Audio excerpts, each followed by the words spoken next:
Bonjour à tous, c'est la rentrée, on reprend nos petites habitudes de vidéo.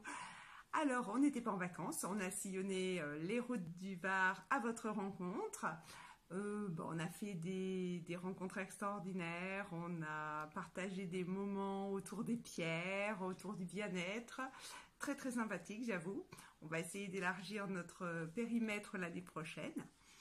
En attendant, j'ai découvert qu'énormément de personnes ne savaient pas ce que c'était l'ancrage et ne savaient pas non plus pourquoi il fallait s'ancrer.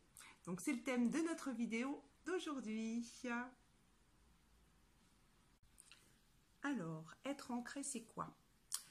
C'est être connecté à la terre. En fait, c'est comme si vous preniez la conscience de votre tête et que vous l'installiez dans votre pied. Je vois que c'est pas du tout clair, donc on va prendre un exemple concret. Alors, une personne qui n'est pas du tout ancrée, il va avoir des difficultés à se concentrer. La moindre sonnerie de téléphone, ça va le déconcentrer. Il va avoir un épuisement intellectuel, le sentiment de rien faire de ses journées, d'avoir rien accompli. Il va penser au passé avec nostalgie, avec toujours des regrets, ou alors au contraire, il va être angoissé par ce qui va se passer dans le futur de façon permanente. Il va y avoir une hypersensibilité aux émotions des autres, comme s'ils étaient vraiment à la place des choses et des gens. Il voit quelque chose aux informations, comme ça arrive souvent, le choc des photos, le poids des mots, et ben, il va pas prendre avec du recul, il va le prendre directement comme une éponge émotionnelle, il va le prendre à l'intérieur de lui comme s'il vivait la situation. C'est une hypersensibilité. Il va imaginer aussi des scénarios catastrophes tout le temps. Alors je dois faire ça, oui mais alors il risque d'arriver ça, et on va peut-être me dire ça, et je vais louper, et voilà, des scénarios catastrophes en permanence, ou pour des maladies aussi. J'ai peut-être quelque chose de très grave, j'ai peut-être une grippe, vous voyez, c'est quelque chose qui monte crescendo en fait. On a sans arrêt besoin d'être protégé, aimé, le sentiment de ne pas être assez protégé ni aimé. On rêve notre vie au lieu de la vivre. On a des maux de tête, des vertiges. On a un côté abstrait vis-à-vis de l'argent, c'est-à-dire que même si on a peur d'une situation qui amènerait à ne plus en avoir. Enfin, vous voyez, c'est toujours des scénarios qu'on se crée soi-même. Hein. Ils sont même pas arrivés que déjà on imagine que ça va mal se passer. Ou alors aussi on a tendance à acheter pour pas manquer. Voilà, ça c'est une personne qui manque d'ancrage. Alors, ça peut être aussi bien la conséquence ou la cause de vos problèmes. Voilà. Alors, à contrario, on va prendre l'exemple d'une personne qui, elle, serait bien ancrée sur ses deux pieds. Enfin, voilà.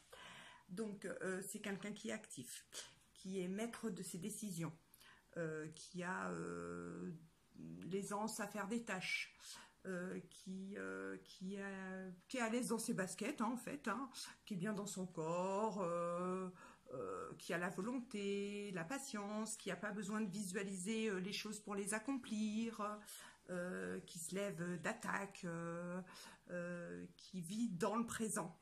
Voilà. Tout le monde a des angoisses par rapport à l'avenir, hein, mais vous savez que tout se joue dans le présent, que vous êtes capable de gérer votre vie, de gérer votre destin. Vous savez que chaque jour, c'est une opportunité d'améliorer les choses. Vous faites la différence entre vous et les autres. Donc pareil, vous voyez une situation émotionnelle comme on en voit tous les jours, malheureusement, vous êtes capable de prendre du recul par rapport à la situation ou à la personne. Et c'est comme ça d'ailleurs que vous pouvez aider les autres. parce que vous prenez du recul vis-à-vis de la personne et vous pouvez mieux la conseiller, lui montrer que elle a les ressources en elle, par exemple, mais sans pour autant prendre son malheur sur soi. Voilà. Donc c'est la différence entre être ancré ou être pas ancré. Alors il y en a qui le sont un petit peu, il y en a qui sont beaucoup, ça dépend. Que faire pour s'ancrer, ouais, allez-vous me dire. Déjà la première chose, c'est de réaliser qu'on n'est pas ancré. Ça fait avancer le public. Deuxième chose, eh bien, prendre soin de soi, c'est-à-dire avoir une alimentation équilibrée, boire de l'eau, enfin les choses tout à fait simples de la vie, manger 5 fruits et légumes, enfin vous voyez, avoir des pensées positives. Alors, il y a pensée positive et pensée positive. Faut pas que ce soit dans l'excès, c'est toujours pareil. Avoir des pensées positives, oui, mais se dire j'ai perdu un doigt, super, c'est bien, c'est pas toute la main que j'ai perdue. Enfin voilà, faut pas non plus aller aux extrêmes et penser qu'on est dans le monde des bisounours non plus. Mais déjà essayer de ne pas être négative, c'est très très bien. Il faut se rapprocher aussi de la nature. Alors vous pouvez marcher pieds nus, toucher l'écorce des arbres, sentir l'air pur à la campagne, regarder les couleurs, marcher dans la nature, faire une petite balade tout simplement. Il y a aussi tout ce qui est méditation. Donc tout le monde ne fait pas de méditation, j'ai pas le temps, je sais pas faire, j'y arrive pas. Mais on peut faire de la respiration par le ventre. On peut réciter des mantras. On peut bien évidemment utiliser des pierres d'ancrage. Et c'est là que j'interviens, puisque sur notre site vous les retrouvez toutes. Les pierres d'ancrage sont souvent noires ou rouge foncé. Alors, je vous en présente quelques-unes. Nous avons la tourmaline noire, le grenat, l'œil de taureau, l'onyx, la cornaline,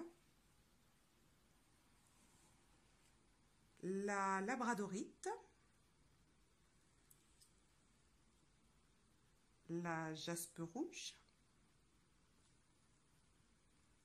l'obsidienne, l'hématite.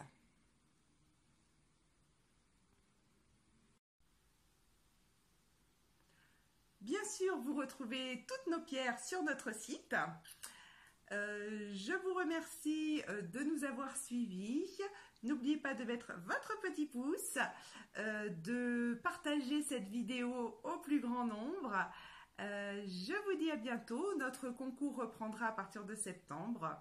Et à bientôt pour une nouvelle vidéo.